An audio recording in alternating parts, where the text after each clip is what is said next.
Bonjour à tous, bienvenue dans cette nouvelle vidéo sur ma chaîne YouTube et on se retrouve aujourd'hui pour la review qui arrive avec presque une semaine de retard de WrestleMania 41, nuit 1 et nuit 2. Au départ, je savais pas forcément si j'allais faire la review, pour être tout à fait sincère, parce que je me dis, déjà, bon, c'est pas une chaîne qui est spécialisée sur le catch, même si tous les ans j'essaie de faire WrestleMania pour le côté événement, mais il s'avère que le show a pas mal divisé, il y a eu beaucoup de réactions diverses, et je me suis dit, bah tiens, je vais donner mon avis aussi. Et vu que j'arrive un peu après la guerre, j'ai décidé de m'appuyer sur les notes de Dave Meltzer, que vous connaissez certainement si vous regardez du catch depuis longtemps, puisque c'est il travaille pour un média qui évalue les matchs en leur mettant des notes de 1 à 5 étoiles, en sachant qu'il y a des matchs qui ont dépassé les 5 étoiles, oui, c'est-à-dire qu'ils ont plus de 20 sur 20, tout est normal. Ne vous inquiétez pas, c'est normal. Enfin, si vous ne connaissez pas, c'est censé être normal. C'est censé. Genre, il y a des matchs chez Elite Racing, ils ont 5,5, 5 3 quarts, 7, des trucs comme ça, enfin, des trucs normaux. Mais ça choque, entre guillemets, personne. Enfin, normalement, ça choque personne. Bref. On a donc toutes ces notes qui ont été proposées. Et en gros, normalement, un 5 étoiles, c'est un Graal. Mais vu que désormais, maintenant, il y a des 6 et des 7, en vrai, un 5 étoiles, c'est correct, je suppose. C'est parce que bon, je sais pas. Enfin voilà, donc on va débriefer tout ça. Donc ça, je vous donnerai mon avis sur les notes, si je les trouvais sévères ou pas. Parce que bah, ça permet de donner un peu un poids sur l'opinion ou je ne sais quoi. Voilà, il a un avis. Et ben je vais m'appuyer dessus et je vais vous dire si je suis d'accord ou pas d'accord. Je vais vous le dire spoiler tout de suite, il y a des trucs où je suis d'accord, il y a des trucs où je suis pas du tout d'accord. Je vous donnerai mes propres notes moi-même.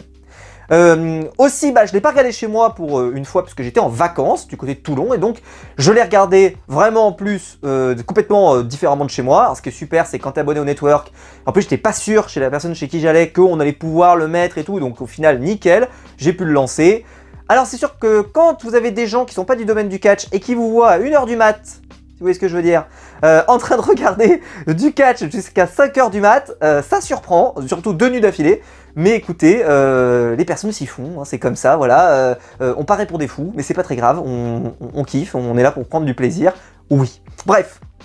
Et donc ce qui fait que bah, j'étais en charmante compagnie et donc j'ai passé une très bonne soirée. C'est-à-dire que, en plus, moi ça joue le fait que d'habitude je le regardais tout seul chez moi à 1h du mat, et bah là j'étais pas tout seul. Donc c'était mieux, tu vois, de pas. Enfin, c'est un peu plus sympa. Ceci étant, bah moi j'étais fan de catch et pas forcément.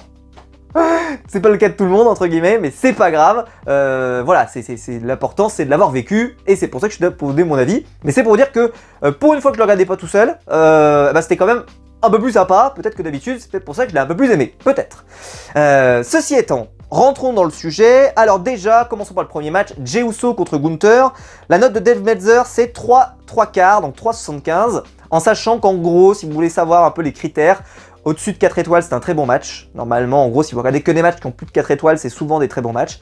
Si vous avez des matchs entre 3 et 4, ce sont des matchs moyens. C'est-à-dire des matchs que, en gros, si vous ne les avez pas vus dans votre vie, vous inquiétez pas, vous n'avez rien raté. Et en dessous de 3 étoiles, pour moi, c'est vraiment des matchs qui sont pas bons. Et s'il descend en dessous de la moyenne, c'est-à-dire en dessous de 2 ou 1, alors là, c'est vraiment des matchs qui sont catastrophiques. Des matchs qu'il faut pas voir. Regardez autre chose. Fuyez, pauvre fou. Là donc, bah, entre 3 et 4, ça veut dire que c'était un match moyen. Alors moi j'ai trouvé que pour un opener de WrestleMania, c'était un très bon opener. J'ai trouvé très bon. J'ai été déçu par la fin moi. En fait, Gunther il a abandonné trop vite pour moi. Alors pourtant le match a quand même duré un certain temps, mais ça m'a pas dérangé qu'il abandonne. Même si moi je voyais pas Gunther abandonner, mais c'est pas grave, ça c'est un détail. Mais j'aurais aimé voir Gunther enfin vraiment, tu vois, batailler, essayer de se remettre, essayer de reprendre. Enfin, je trouve qu'il a abandonné un peu trop facilement. Et donc, ce qui fait que le finish, il est tombé un peu vite de mon point de vue. J'aurais aimé que, voilà, que ça monte un peu plus dans les tours. Et ça me rappelle le AJ Styles Shinsuke Nakamura qu'on avait eu à Mania. Où pareil, ça commençait à monter, et ça s'arrête. Style Clash et c'est fini. Et ça m'a rappelé un peu ça. Et bon, c'est pas grave. Le match a quand même bien chauffé la foule. Jey Uso a gagné. Je me doutais qu'il allait gagner, et pour moi, je vous l'avais dit, on n'aura pas de clim dans le week-end. Ah bah non. Donc on a eu pas de clim là. Pour moi, ça spoilait à mort que le lendemain, on allait avoir climatisation totale. C'était sûr qu'on allait avoir clim total. C'était sûr. Mais c'était tellement sûr. J'étais là, j'étais sûr. Moi, en plus, la nuit 2, on en parlera parce qu'elle a vachement divisé, surtout sur le main event. Mais pour moi, là, avoir vu ça, j'ai dit... Ça sent pas bon, ça sent pas bon, ça sent pas bon. Mais ceci étant, moi, j'avais vraiment hâte, évidemment, de voir le match de John Cena le lendemain soir. Ensuite, le match où je l'ai trouvé hyper généreux, Dave Meltzer. New Day contre War Raiders 2,75. Franchement, sans déconner, ce match était sans intérêt. C'est un match que tu aurais pu avoir à Raw. Et pour info, alors au moment où je tourne cette vidéo, on est un samedi. Donc j'ai regardé SmackDown ce matin. Et ce matin, il y a eu un TLC à SmackDown, enfin dans la nuit, hein, vous m'avez compris. Et ben allez voir ça. Allez voir ça. Vous l'avez pas vu? Allez voir ça. Allez voir ça. Oh! La dinguerie exceptionnelle. DIY, les Street Profits, ils nous ont offert un match là. Alors des gens ont dit même d'ailleurs, ça aurait dû être à Mania. Bah, je préfère limite qu'ils aient eu un SmackDown où ils ont eu toute la place de briller plutôt qu'un Mania comme ça où ça a été mis et ils avaient à peine, franchement ils ont eu 10 minutes je crois, un truc comme ça, enfin bref, franchement honnêtement le match était correct sans plus. Donc bon là c'est 2,75, moi je trouve que c'est généreux, moi j'aurais mis 2,15, 2 peut-être. Franchement RAS quoi, vraiment Ensuite, Jade Cargill contre Naomi. Ils ont décidé de faire un vrai match, pour moi c'était une erreur. Jade Cargill aurait dû défoncer Naomi, ça aurait été un meilleur choix, elle a eu 2 étoiles d'après Dave Meltzer. Je pourrais être d'accord, c'était RAS total. Moi, je me suis pas du tout régalé. Ensuite, Jacob Fatu contre LA Knight, 3-3 je le trouve généreux. Pour moi, c'est un 3,5, bien, peut-être 3,15, mais je le trouve généreux, mais bon, ça va, c'est pas non plus un braquage en mode organisé. C'était un bon match, évidemment. Jade Cargill a évidemment gagné, hein, je l'ai pas dit. Jacob Fatu, donc, a remporté, il est devenu champion des États-Unis. Je suis très content qu'ils aient offert un vrai match par contre dans ce match-là parce que je trouve que c'était nécessaire. Jacob Fatu a été génial, il méritait le titre évidemment. C'est bien parce qu'LA Knight n'a pas perdu trop vite, il a vraiment offert de l'offense, donc ça permet de crédibiliser un Jacob Fatu qui était la première fois à WrestleMania. Et il faut rappeler qu'à WrestleMania, il y a des gens qui regardent jamais de catch et qui découvrent Jacob Fatu, et donc il faut le montrer, et il faut bien le montrer. Et si pour moi Jade Cargill, c'était intéressant qu'elle fasse un squash parce que je pense que ça aurait eu un choc moment. Là, pour lui, je trouve qu'il fallait lui donner du temps pour qu'il puisse montrer des choses, etc. etc. Et ça a été le cas. C'était un bon match. Voilà, c'est un bon match. C'est un bon match. El Grande Americano contre... Alors, ça devait être Rey Mysterio, mais on a appris que Rey Mysterio s'était blessé à SmackDown. Et donc, ça a été Rey Fenix à la place. Là aussi, je le trouve hyper généreux. 2-3 quarts par notre ami Dave Meltzer. Pour moi, c'était 2 étoiles. J'ai trouvé ça chiant, je me suis fait chier. Alors, j'adore Chad Gable et tout, Rey Fenix, j'ai rien contre lui, etc. Mais honnêtement, je trouve qu'ils se sont pas sortis les doigts particulièrement. Il y a eu quelques spots un peu corrects, mais j'étais pas... Et puis la foule était... On l'entendait pas, la foule d'ailleurs, elle était assez morte là, dans ce moment-là, on va dire. Elle s'est vraiment réveillée pour le main event, mais globalement, avant ça, c'était assez pourri. Et franchement, j'ai pas du tout... Enfin, j'ai trouvé ça inintéressant et je me suis ennuyé. Arrive le match où je suis pas du tout d'accord. Alors là, c'est le match de la division parce que j'ai constaté sur internet que les gens étaient pas fans. Et moi, pourtant, c'est ce que j'ai marqué sur mon Insta, pour ceux qui me suivent, je l'avais mis en story. À ce moment-là, parce que El Grande Americano contre Rey Fenix, on a eu un moment de pub et tout, et donc je sais pas, moi ça m'a couché. Et il était déjà il devait être 4h du matin, 3h30. Donc ça m'a un peu endormi ce match. Et le match qui m'a réveillé, c'est Tiffany Stratton contre Charlotte Flair, que j'ai trouvé plutôt bon. Alors c'était pas un 5 étoiles, c'était pas un 4 étoiles, mais j'aurais bien mis, moi, ouais, 3,15 peut-être, voilà.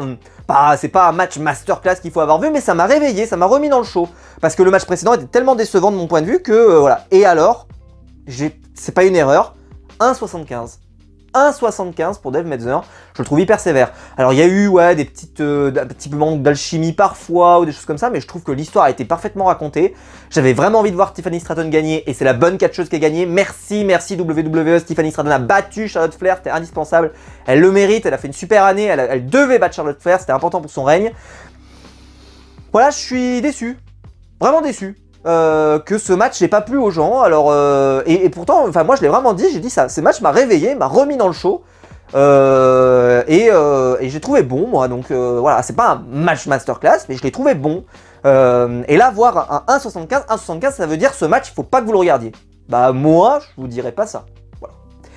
Main event, et donc c'est pour ça que je vous disais, j'ai été réchauffé par ce match. Et donc je suis arrivé cuisson al dente pour le main event, et là, oh bah Dave Meltzer il a fait il a fait sa mijaurée, oh il a fait sa mijaurée, comme ça il a fait, oh, 4-3 quarts, oh pas 5, oh non, oh non, All Elite Wrestling propose ça, All Elite Wrestling propose ça, c'est 5 écarts, c'est 5,5, c'est 7, c'est tout ce que tu veux. Il y a 3 des plus gros noms de l'histoire du catch là-dedans, CM Punk, Roman Reigns, Seth Rollins, ils nous ont offert un match magnifique. Le cinéma, j'ai envie de dire, avec de l'overbooking, avec le drama, avec tout. Non mais sans déconner quoi. C'était magnifique. C'était sublime. C'est 5. Moi, je vais pas à 5 3 quarts, 5 25 ou 5 75. Non, c'est un 5. 5 incontestable. 5. Oh, Dave, si tu mets pas 5 là, alors il va le mettre le lendemain matin pour le triple... Enfin, lendemain, pardon, pour le triple frit féminin. Je vous le spoil tout de suite. Mais ça vaut pas 5. Arrêtez. Arrêtez. C'est juste... Il a vu, à mon avis, il s'est dit, ce match, il est trop pognon, c'est trop WWE, tu vois, avec Roman, machin et tout, on peut pas mettre 5 pour ça. Bah si, on peut mettre 5 pour ça. C'est pas forcément qu'on met des 5 pour des Gunther, Sheamus, Drew McIntyre, tu vois. Oui, c'est très très bien, je les adore ces matchs. Mais ça, c'est un vrai match WWE et c'est la perfection de ce qu'ils peuvent faire. Roman Reigns était exceptionnel dans le match. Exceptionnel. Quand il est là, quand il est dans cet état-là, il est exceptionnel. Seth Rollins, sublime. CM Punk, l'entrée de CM Punk, messieurs, dames. Tout était magnifique. Je n'ai rien à reprocher, c'était parfait. J'aimerais bien savoir, qu'est-ce que tu te dis, tiens, pourquoi je mettrais pas 5? Pourquoi je mettrais pas 5? C'est vraiment la vraie question. Qu'est-ce qui t'a manqué? Le match était d'une longueur parfaite, ni trop long, ni trop court. Ah franchement, 5 étoiles, sans problème. Le match du week-end pour moi à voir absolument, à montrer à tous les gens qui n'ont jamais vu de catch. C'est ce match-là qu'il faut montrer, c'est trop bien. Tout était là, les entrées, le charisme, l'histoire, le promo package avant, magnifique. La vidéo promo de CM Punk avant qu'il rentre dans le ring était magnifique. Tout était parfait. C'était parfait. 5 étoiles, sans aucun problème. Le meilleur match du week-end. Voilà, pas de débat. Je sais pas pourquoi lui il a dit non, c'est pas le meilleur match du week-end. C'est le deuxième. Arrête. C'était trop bien. C'était trop bien. Et alors, bon, j'ai pas, avant de démarrer vraiment la nuit 2, c'est juste pour dire que la nuit 1, moi, m'a particulièrement déçu. Alors, elle m'a déçu, mais elle a bien fini. Donc, elle a fini avec moi 2 matchs que j'ai trouvé très cool, et notamment le main event, vous l'avez compris. Et là, la nuit 2, pardon, ça a été l'inverse. Ça a commencé exceptionnellement fort, et ça a terminé d'une certaine manière un peu en eau de boudin. Ceci étant, je vais quand même préciser tout de suite, John Cena Cody Rhodes qui arrivera en main event, j'avais pas normalement énormément d'espoir dans le terme du work rate. Je m'attendais pas à avoir un Kenny Omega contre Kazuchika Okada, je trouve que c'était pas la promesse. Moi je voulais voir entre guillemets le cinéma, c'est comme ça qu'on dit un petit peu maintenant sur internet, mais je voulais voir du drama et par exemple je voulais voir le Rock. Et le Rock a témoigné là pour dire que, parce qu'il n'est pas venu pour info, et il a dit parce que je pensais pas que j'étais nécessaire. Mais je pense qu'en vrai, si, il était nécessaire. Mais pas parce que il allait apporter grand chose, je sais pas quoi, mais parce qu'en fait ce match, il avait besoin d'overbooking. Il avait besoin de plein de choses ce match, pour être encore plus beau, encore plus exceptionnel, parce que bah, John Cena, il fait son âge maintenant, il faut le dire. Et il offre pas le meilleur match de sa vie, évidemment. Il nous a offert quand même des 5 étoiles avec AJ Styles, et là, on n'y était pas. Et Cody, il a fait de son mieux, je trouve. Il a fait de son mieux, il a essayé d'en sortir. Mais on en parle tout à l'heure. Et donc là, on commence le show, comme je le disais. Donc, contrairement à l'autre show, où on a bien démarré aussi, mais on n'a pas démarré aussi fort. Là, on a démarré avec Io Sky, Rhea Ripley, Bianca Belair, Triple Threat. Et ça a obtenu 5 étoiles sur l'échelle de Meltzer. Tout à fait d'accord sur le papier. Alors moi, si jamais j'estimais que je mets un seul 5 étoiles sur ce show, je le mets au Roman Reigns, Seth Rollins, CM Punk, évidemment, tous les jours. Donc celui-ci, je le mettrais 4/3, moi. Je ne mettrais pas 5. Parce que pour moi, si on me dit quel est le meilleur match du week-end, c'est celui-là. Maintenant, en vrai, si on peut mettre 2 5 étoiles en un week-end, et j'ai envie de mettre 2 5 étoiles en un week-end, eh ben je lui mets 5. Et lui, il a mis 5, ben je mets 5. Pour moi, c'est 2 excellents matchs. C'est ce que WWE sait faire parfaitement. C'est-à-dire une histoire parfaitement racontée, le temps était parfait, ça a chauffé la foule comme pas permis. Io Sky, je suis amoureux de toute façon depuis longtemps, donc je l'adore. Donc l'avoir gagné, je suis trop content. Même si moi j'avais misé sur Bianca Belair et je pensais que Bianca Belair allait gagner grâce à sa streak d'invincibilité, etc. Finalement, elle gagne pas. En plus, elle avait une jolie entrée, une jolie tenue et tout. Il y avait plein de choses qui me faisaient me dire Bianca, elle va gagner. Rhea Ripley, j'y croyais pas. Et au final, c'est Io Sky qui conserve son titre. Je suis surpris qu'elle ait conservé. Bon, mais je trouve ça très bien. Je suis très content pour elle parce qu'elle le mérite, parce que c'est une super catcheuse. On a appris que Bianca Belair s'était blessée dans le match. À ce qui paraît, elle se serait fait mal au doigt. Peut-être retourner ou je sais pas trop quoi, bon on attend des nouvelles, bon, donc elle risque d'être absente quelques temps, bon c'est pas une immense grosse blessure donc je pense qu'elle va pouvoir revenir assez vite, mais ceci étant, voilà, c'est à savoir. Mon bébé d'amour, un match qui arrive, parce qu'alors, je vous ai dit que ça avait démarré fort, mais alors, Drew McIntyre, Damian Priest dans un street fight, ça a eu 4 écarts, 4,25. Alors moi, je pousse même à 4,5. J'en ai rien à foutre, je pousse à 4,5. C'était exceptionnel. Alors déjà, parlons de l'entrée de Damian Priest. Moi, je sais, oui, petit fun fact d'ailleurs, moi, dans l'appréciation d'un match, je compte les entrées aussi. Je pense que Dave Meltzer le fait pas, mais moi je le fais. C'est-à-dire que j'estime que du moment où le match, tu vois, les catcheurs rentrent dans le ring, le match a démarré. Hein. Tout le monde ne le pense pas comme ça, mais pour moi, tout sert. L'ambiance, l'entrée, etc. Il y a des matchs, juste leur entrée, ça suffit à les rendre légendaires, etc. etc. Et donc pour moi c'est hyper important, c'est pas quelque chose qui doit être négligé, c'est quelque chose qui rentre dans mes critères quoi. Et tu vois, Rob Van Dam contre John Cena à la ECW, c'est un match évidemment qui est très bon dans le ring, mais les entrées des catcheurs, avec l'entrée de John Cena dans cette foule hostile, etc., ils comptent énormément quoi. C'est avant même que le match démarre, déjà il y a un truc qui se passe et c'est magnifique. Et ben, on est parfaitement là-dedans. Parfaitement là-dedans, je veux dire, on est parfaitement dans l'ambiance du côté de on voit arriver Damian Priest, grosse star quoi. Quand on pense à où il était l'année dernière quoi, où il était même pas encore champion du monde, franchement ils lui ont donné une super entrée, il a eu le droit à un groupe de musique et tout, franchement il était... on voyait qu'il s'éclatait en plus, on le voyait. Drew McIntyre est arrivé, je suis un immense fan de Drew McIntyre, faut pas me persuader. Drew McIntyre s'est imposé évidemment, un match brutal, un match pas de sang, mais un match brutal, un match qui y est allé, ils se sont mis... franchement, en plus on avait appris que Drew McIntyre était pas content d'avoir ce match. Drew, c'était un excellent combat, excellent, c'était très bien de te donner ça, parce que franchement, vous avez pu avoir du temps, en plus on vous a donné du temps. Vous avez pu vous régaler, vous avez pu vous éclater. Je suis super content de ce match. J'ai rien à lui à dire. Juste, ça peut pas aller plus haut parce que je pense qu'il manquait des spots énormes. Voilà, il y a eu des bons spots, mais c'était pas non plus, tu vois, le meilleur match Street Fight que j'ai vu de ma vie. Mais c'était très bien. Et pour un WrestleMania, des gens qui n'ont peut-être jamais vu de Street Fight de leur vie, comme je l'ai dit, hein, WrestleMania, ça touche tellement un public très large. C'était génial et tout était bien du départ où les catcheurs sont arrivés jusqu'au ring, 4,5 pour moi sans aucun problème. Autre match dont j'étais super hypé, mais quand je vous dis qu'on a vraiment vécu une nuit 2 exceptionnelle, Dominic Mysterio contre Finn Balor, contre Bron Breakker, contre Penta, 4,4 d'après Dave Meltzer. Allez, moi je lui mets même 4,5 aussi. J'ai adoré ce match, je l'ai trouvé exceptionnel. Je voulais que Dominic gagne et j'étais trop content qu'il gagne. Bron Breakker, il est prêt pour le main event, pas de problème, surtout que pour ceux qui ont vu Raw derrière, maintenant je peux spoiler puisque je crois qu'il a été diffusé, je pense sur pas de T1, sur ça fait un peu mieux maintenant de dire NT1, sur AB1 pardon. Mais il y a eu une faction qui s'est créée avec Seth Rollins. On attend de savoir est-ce qu'il y aura un autre membre avec donc Paul Heyman. J'ai trop hâte de voir ce que ça va donner. Bron Breakker il est prêt, Bron Breakker il faut le propulser là et je pense que ça va l'envoyer vers la stratosphère. On n'est pas prêt. J'adore Bron Breakker. Finn Balor a été bien dans le match. Voilà. Penta très bien aussi, il a fait des spots qui étaient cool, etc. Et Dominic Mysterio. Bah moi j'ai été déjà très satisfait de ce qu'on en voit, je le trouve très cool, j'adore ce qu'il fait avec le Judgment Day, depuis qu'il a la ceinture en plus c'est très cool, pour ceux qui ont vu son match avec Penta le lendemain à Monday Night Raw, c'était super aussi, faut pas douter de Dominic Mysterio, c'est pas juste un mec qui est là pistonné parce que c'est le fils de... Non, alors oui c'était le cas au départ, mais franchement il nous a prouvé qu'il était capable de faire des bonnes choses, et il fait des bonnes choses, il fait des super bonnes choses, il a une hit un peu naturelle, il est...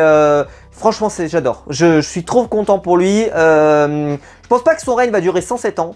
Mais ce qu'on va en voir avec Finn Balor, ça va être super. On va nous raconter une bonne histoire. Triple H, faut le laisser cuisiner là-dessus. Je trouve que ce qu'il a fait avec le Judgment Day depuis la séparation avec Damian Priest et tout, j'avais peur que ça parte un peu en live n'importe quoi. Et au final, ça se tient plutôt bien. Il arrive bien à tenir son truc. C'est intéressant et j'ai hâte de voir où ça va nous mener. Mais en tout cas, Dominic Mysterio, j'étais trop content de le voir gagner. Et le match était un sans faute. Ensuite, le match polémique, Randy Orton contre Joe Hendry. Donc on attendait, c'était comme ça un match où on attendait le champion, enfin quelqu'un qui vient. Moi, je voulais que ce soit le champion NXT. Ce ne fut pas le champion NXT, ce fut le champion TNA. Donc Joe Hendry qui est déjà apparu à NXT, qui est déjà apparu au Royal Rumble. Qui a son entrée célèbre évidemment, c'était super cool, d'ailleurs son t-shirt est super cool aussi qu'il portait. Le match a duré 3 minutes, alors il y a beaucoup de gens qui ont râlé, parce que ils ont dit on respecte pas Impact Wrestling, et je pense qu'ils ont raison effectivement. Maintenant je vais être hyper méchant, mais je suis là pour être méchant.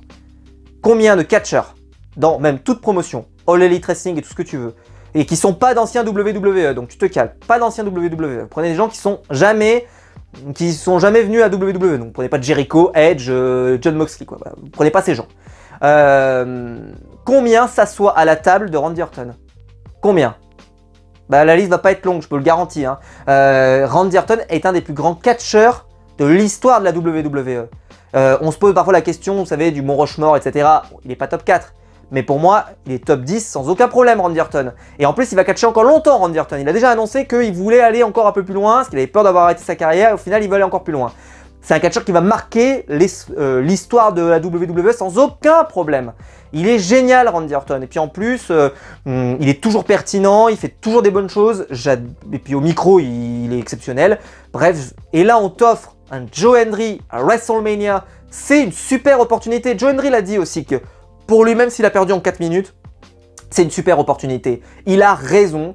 Moi, je suis tout à fait d'accord avec ça. Joe Hendry, c'est pas du tout décrédibilisant. Non, voilà. Alors évidemment, j'aurais aimé qu'il dure plus longtemps le match. Mais est-ce que ça aurait vraiment servi? J'en sais rien. Et surtout, les gens oublient que c'est Randy Orton. Randy Orton, son finish, il est là pour justement être un peu le truc qui met KO d'un coup et que ça peut terminer un match à n'importe quel moment. Et ce truc-là, je trouve qu'en plus, c'est pas genre, ouais, il s'est fait squasher, marcher dessus pendant 3 minutes. C'est pas le cas de Joe Hendry. Il a eu de l'offense sur Randy Orton. Donc c'est plutôt le finish de Randy Orton qui permet de faire ce genre de truc. Donc j'ai pas trouvé ça si choquant que ça. Et pour moi, comme je l'ai dit, mais Randy Orton est un des plus grands, voilà, des plus grands. Donc c'est pas une honte de perdre contre Randy Orton à WrestleMania pour ton premier match à WrestleMania. Mais moi, j'aurais mis le champion NXT. De mon point de vue, voilà, j'aurais fait ce choix. En tout cas, bon, bravo entre guillemets à Randy Orton d'avoir gagné. Mais voilà, pour information, le match n'a pas été non noté par Dave Meltzer. Je vais faire pareil, parce que sinon, effectivement, on mettrait peut-être une étoile et demie, j'en sais rien, on mettrait pas beaucoup, quoi. Logan Paul contre AJ Styles, 3,5. Je trouve généreux, mais allez, voilà, 3 écarts, ça me semble pas mal, effectivement. En fait, c'est parce que j'étais un peu déçu, parce que pour moi, Logan Paul et AJ Styles, ça devait être un potentiel 5 étoiles. Un peu, tu vois, justement, les Gunther, Drew McIntyre, Sheamus. C'était le match où tu te dis, ça va pas faire 5 étoiles ce truc-là, et puis ça fait 5 étoiles. Et ça a pas fait 5 étoiles. C'est mon seule remarque, c'est ça a jamais décollé outre mesure. Et je pense que c'est lié aussi à la foule qui était pas à fond sur ce match. Ils étaient bien, mais ils étaient pas ultra enthousiastes. Ça a peut-être manqué un peu de spot. Mais ceci étant, tout ce qui a été fait dans le ring était très propre. Moi, j'ai trouvé ça très bien. Et Logan Paul a vraiment assuré. Et Logan Paul a gagné. Alors ça, moi, je suis deg. Pour moi, AJ Styles devait gagner. Logan Paul, il a rien à gagner. Il doit pas gagner ça, Logan Paul. Il doit pas gagner ça. AJ Styles, la WWE a tout intérêt à qu'il soit bien, qu'il soit à un bon niveau. Parce que je pense qu'un AJ Styles contre John Cena plus tard dans l'année, pour le titre, peut être un super plan, un super projet. Pourquoi donc là le faire perdre là, moi je trouve que c'est pas super malin et super intelligent. Et surtout, bah, je suis désolé, mais pour moi, AJ Styles est meilleur que Logan Paul. Et c'est vraiment un super catcheur. Et j'étais déçu qu'ils perdent. Et je trouve, je sais pas, moi je trouve que ce qu'ils font avec AJ Styles, je suis pas fan. Je trouve qu'ils se rendent pas compte quand même que c'est un des catcheurs quand même, qui a une certaine stature, une certaine légende. Et j'ai l'impression qu'ils s'en rendent pas compte. Mais ils font ça un peu avec Rey Mysterio. Mais Rey Mysterio est tellement tombé dans la mid-card que je trouve que c'est assez terrible. Mais AJ Styles, pour moi, il est main eventer, quoi. Il y a 1 an, il affrontait Cody Rhodes pour le titre. Et tu vois, là, je trouve que, je sais pas, j'aurais pas fait perdre. Je trouve que ça rend pas service à la WWE. Et j'aime beaucoup Logan Paul. Mais AJ Styles, il est là toutes les semaines. AJ Styles, c'est un super catcheur. Et je trouve que WWE, pour moi, fait une erreur. Il fallait faire gagner AJ Styles. Je suis désolé pour Logan Paul, mais pour moi, je vois pas l'intérêt de l'avoir fait gagner. Ensuite, Lyra Valkyria qui devait être en équipe avec Becky Lynch, mais qui s'est fait agresser et qui donc était remplacée par Becky Lynch. Donc, qui devait être en équipe avec Bayley, pardon, j'ai dit, hein, je sais pas si j'ai dit Becky Lynch, qui devait être en équipe avec Bayley, qui s'est fait agresser, et donc elle a été remplacée par Becky Lynch. Et contre Liv Morgan et Raquel Rodriguez, elles ont battu évidemment les championnes par équipe. 2 étoiles, je suis assez d'accord. RAS, le match était pas ouf. Ils ont fait la revanche le lendemain à Raw, ils ont paumé. Bon, ça a permis de faire revenir Becky, pourquoi pas. Fallait bien la faire revenir. Moi, j'étais très content qu'elle revienne. J'étais content d'avoir son entrée. Je suis triste pour Bayley. J'ai vu que ça fait beaucoup parler. Sasha Banks, notamment, s'est exprimé sur Twitter pour montrer son soutien et qu'elle n'était pas très fan. Parce qu'en fait, c'est une blessure qui est faite. Bayley n'est pas du tout blessée. Triple H s'est exprimé en disant Bayley aura une autre occasion de briller, etc., etc. Attendons de voir ce qu'ils vont en faire parce que il est probable quand même que si on laisse bien cuisiner, est-ce qu'un Bayley, Becky Lynch plus tard dans l'année, avec cette base-là, tu m'as volé mon spot à WrestleMania et tout, et ça puisse servir quelque chose, attendons de voir. Attendons de voir parce que Becky Lynch va devenir heel, Bayley et face, ça peut faire une super rivalité avec une Bayley qui peut-être voilà, elle avec les fans, le côté moi on ne m'a pas tout donné, moi j'ai pas fait le main event, moi j'ai pas machin, etc. Enfin il peut y avoir un truc intéressant, attendons de voir ce qu'ils vont en faire avant d'être trop critiques. Mais WWE, il faut l'utiliser ce truc là parce que ça peut être intéressant. Maintenant le match était RAS, j'ai envie de dire il avait un peu la place du mort parce que juste avant le main event on était un peu chaud et on avait hâte. Et alors bon, John Cena, Cody Rhodes, 1,75, bon je trouve que c'est hyper sévère. Le match a été détesté par plein de gens. Moi j'aurais quand même poussé un peu plus parce que je trouve pas que ce soit une abomination ce match. Mais si vous avez suivi ce que je vous ai dit sur, j'adore les entrées, par exemple John Cena, l'entrée en noir comme ça c'était magnifique. Mais, et Cody Rhodes il a une super entrée aussi, donc pour moi ça joue dans le décorum. Maintenant avec le match n'a jamais été un super match non plus, et j'avais pas ces attentes là, mais je pense que le Rock était nécessaire. Et je pense que le Rock arrivait, on aurait eu, alors on n'aurait pas eu un 5 étoiles ça c'est certain, on n'aurait pas eu un 4 non plus, mais pour le côté comme je vous le disais, on nous raconte une histoire, un peu le côté cinéma et tout, et le catch ça raconte des histoires, qu'on le veuille ou non. Je pense qu'on aurait vécu un moment assez magique. Et je dis pas qu'on aurait eu pareil un 4-5, mais peut-être qu'on aurait eu un 3 écart, tu vois, un 3 écart ça aurait suffi pour ce main event. Ça aurait été un main event décevant quand même, mais ça aurait suffi parce que ça aurait suffi à satisfaire les fans. Là on était venu là pour vivre une histoire. Et finalement, bah Travis Scott, les gens n'étaient pas super fans que ce soit lui qui soit intégré, qui soit intervenant de ce main event. Et le finish, Cody passe un peu pour un con et c'est anticlimatique. Dommage, dommage parce que je pense que ce match avait besoin d'overbooking. Et moi j'aurais été eux d'ailleurs, moi John Cena, j'aurais fait fracasser l'arbitre dès le départ. En fait, parce qu'il y a un ref bump à un moment et tout, donc il va pouvoir aller chercher la ceinture, etc. Mais moi je l'aurais fait fracasser presque volontairement l'arbitre, tu sais, voilà j'en sais rien, ce que tu veux. Et que ça puisse partir en fait, parce que je pense que quand t'as pas forcément la caisse pour pouvoir faire ça, eh ben autant y aller à fond dans l'overbooking, etc. Et j'ai bien aimé ce show, j'ai bien aimé ce match, malgré tout, parce que j'ai aimé sa fin. Moi, John Cena qui gagne, c'était ce que je voulais. Et alors il y a beaucoup de gens qui défendent ce match parce qu'ils disent le fait que le match soit pas ouf, c'est parce que la volonté de John Cena c'est de tuer le catch. Alors la promo qu'il a fait le lendemain à Raw, oh, asseyez-vous, hein. Et la promo Randy Orton John Cena qu'on a eu à SmackDown, donc ce matin au moment où je tourne cette vidéo, était exceptionnelle également. D'ailleurs on va partir donc sur un John Cena Randy Orton, alors ça pour la génération NT1, t'as envie de te l'injecter directement dans les veines quoi, c'est trop beau. J'ai vraiment hâte quoi, j'ai vraiment hâte et moi je trouve que le compteur qu'il a affiché, parce qu'à Raw il a affiché un compteur, du nombre de dates qui lui restent et tout, voilà, John Cena, champion comme ça dans ces conditions et tout, on en a besoin quoi, ça va créer une émulation, ça va créer un truc super cool. Et j'ai vu des gens râler, etc. On va pas vivre 107 ans, quoi. John Cena, il va s'arrêter au mois de décembre. On est déjà au mois d'avril, les amis, hein. Ça va vite. On se rend pas compte, mais ça va aller très vite. On a l'impression qu'on va partir pour très longtemps, mais on va pas durer si longtemps que ça. Et il y a un nombre d'adversaires qu'on a envie de le voir affronter, faire des promos et tout ce que tu veux. Et John Cena, bah, j'ai vraiment hâte de voir son année. Cody, il va se reconstruire, moi je serais très content qu'il aille chercher peut-être le titre poids lourd et puis voilà, qu'il aille faire d'autres choses, j'en sais rien, peu importe, mais plus tard, hein, mais voilà, qu'il aille faire d'autres choses, mais John Cena, on peut pas se priver de se dire une dernière année de John Cena en tant que champion heel comme ça, on va bien manger en termes de promo, on va bien manger, c'est sûr, on n'aura pas des 5 étoiles tous les week-ends, ça c'est certain, mais c'est peut-être pas grave si c'est bien raconté, mais je pense qu'il faut pas hésiter à aller dans de l'overbooking, à nous en donner. Roman Reigns, il y avait des ref bumps dans tous les sens, tout le temps, et ben il faut y aller avec John Cena, il faut y aller, il est là pour être vraiment un catcheur infect, imbuvable, etc. Et ben allez-y à fond, faites pas de la demi-mesure, voilà, John Cena, il est là pour être détestable, et je pense qu'il faut vraiment y aller à fond, mais je pense qu'avec Randy Orton, ce sera, j'espère, assez cool, même si je pense que pour Randy Orton, pour qu'il donne son meilleur, il faut plutôt avoir un catcheur hyper explosif, ce qui n'est pas le cas de John Cena aujourd'hui, mais on verra, ça peut quand même être correct, parce que bah, évidemment ils ont une alchimie incontestable due aux années. On verra ce que ça donne. En tout cas, moi j'ai pas détesté ce main event, mais surtout parce que j'ai pas détesté sa fin, moi j'étais très content que John Cena gagne. Alors oui, il y a le coup de pied, le fait que Cody Rhodes hésite à le frapper, etc. Mais parce qu'en fait, les gens se disent, mais il a frappé AJ Styles, il a frappé Kevin Owens et tout, mais vous vous rendez pas compte de la rivalité que c'était. John Cena, et certes c'est monté dans les tours, mais quand on regarde, c'est pas monté autant, hein. Kevin Owens, c'était de la haine, et AJ Styles, c'est allé très loin. Là, c'est pas aussi fort, mais parce qu'en fait, Cody Rhodes, je pense qu'il y a une partie au fond de lui qui espère encore que le John Cena qu'il a connu et qui a fait rêver quand il était gamin, entre guillemets, je me comprends, mais qu'il a fait rêver, il est encore là, tu vois, il y a un peu ce côté un peu Star Wars, c'est, j'espère qu'il y a encore un peu de lumière au fond de lui, tu vois, on croit qu'on parle de Kylo Ren, tu vois. Et donc moi, le fait qu'il ait espéré que John Cena ait un peu de lumière, je trouve pas ça si choquant que ça, quoi. Et lui, de pas de sombrer dans le côté obscur, enfin, il y avait un peu ce côté-là, et je pense qu'on aurait pu aller plus loin, et avec l'intervention du Rock, ça aurait sublimé ce moment, parce que le Rock aurait pu encore plus attiser ce moment, encore plus, peut-être même d'ailleurs teaser que Cody Rhodes pourrait le rejoindre dans le côté obscur, j'en sais rien, peu importe, mais faire un truc encore plus huge.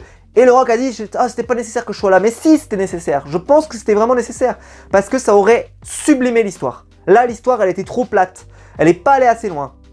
Et voilà, c'est dommage parce que je pense que ce match-là avait besoin, d'y aller à 200%. Et l'année dernière, voilà, avec Cody Roman, bah, tu vois, toute la fin avec l'arrivée des gens, machin, il y avait Austin en plus. Il y avait Austin, j'ai pas précisé, mais il y avait Austin qui est venu avec un quad, il s'est planté, peu importe, mais il y avait un quad. Tu te dis, le Rock arrive, et puis Steve Austin arrive, tu crois pas que la foule, ça leur aurait fait kiffer, quoi. Même si à l'intérieur, c'est pas Kazuchika Okada contre Kenny Omega, on s'en fout, l'important, c'est qu'on vive un moment, des émotions, c'est ça qui reste à la fin, c'est les émotions qui restent. C'est ça qui reste. Et je pense que la WWE là-dessus, il aurait fallu vraiment que le Rock vienne. Il fallait le convaincre qu'il vienne. Parce que c'était, je pense, un excellent moment à vivre. Et tu vois, en plus, je me vois bien Steve Austin, la musique qui arrive et qui fait... Et puis voilà, et vraiment, en plus, il est anti-autorité, anti-tout. Ça aurait super bien marché. Il emmène le Rock. Et là, le match continue un petit peu, etc. Il y avait moyen de faire un truc beaucoup mieux. Et ça n'a jamais été le match qu'on attendait. Et voilà. Mais John Cena est champion et c'est ce qui est essentiel. Parce que l'année qu'on va vivre avec John Cena champion, je suis certain qu'on va pas le regretter. On va pas le regretter. D'accord? On n'est pas sur Brock Lesnar champion qui vient pour des souplex. Ça c'était horrible à l'époque. Les gens s'en souviennent pas, mais c'était horrible. Il en avait rien à foutre, il faisait n'importe quoi. Et ça, on était là, nous. Hein. Et moi, je me souviens encore des Seth Rollins, Baron Corbin en main event. On a eu ça pendant des mois.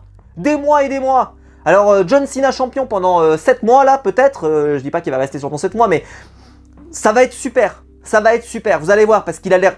Il est investi, John Cena. Il a vraiment envie que ça soit des moments marrants, magiques, marquants, tu vois. Et donc voilà, ne critiquez pas trop vite. Parce que John Cena, je pense qu'en vrai, cette année, ça va nous offrir quand même des choses qui seront super et on sera content de les avoir vécues. Et ce qu'on voit dans ses promos, ce qu'on voit dans ce qu'il nous dégage, ça vaut le coup qu'on le vive. Croyez-moi, ça vaut le coup. Soyez pas trop déçus. J'ai vu trop de gens déçus. J'ai même vu des vidéos qui disent le plus mauvais WrestleMania ou je sais pas quoi. Mais en vrai, franchement, c'était pas le cas. Voilà, c'était pas le cas. Et surtout, la nuit 2, elle s'est fait dérouiller. Alors qu'en vrai, quand vous regardez Io Sky, Drew McIntyre, Dominic Mysterio et Logan Paul et Jay Styles, putain, les 2 premières heures de ce show étaient géniales. Et les gens se souviennent juste de la fin. Et inversement, la nuit 1, on se souvient de la fin parce que le match était extraordinaire, mais on se souvient pas qu'au départ, il y a eu des matchs moyens. S'il vous plaît, quoi. Soyez... voilà, ça a pas gâché tout le WrestleMania. Moi, j'ai passé un bon week-end quand même. Et j'ai hâte de vivre cette année catchesque, évidemment, qui nous mènera à Clash in Paris, où je compte bien me rendre. J'espère que la vidéo vous aura plu. Si c'est le cas, vous pouvez la liker, vous vous abonner, vous pouvez la partager sur les réseaux sociaux. Il y a le bouton rejoindre juste en dessous pour devenir mon gros soutien et je vous en remercie. Et quant à nous, on se retrouve très vite pour des nouvelles vidéos sur ma chaîne YouTube. Ciao!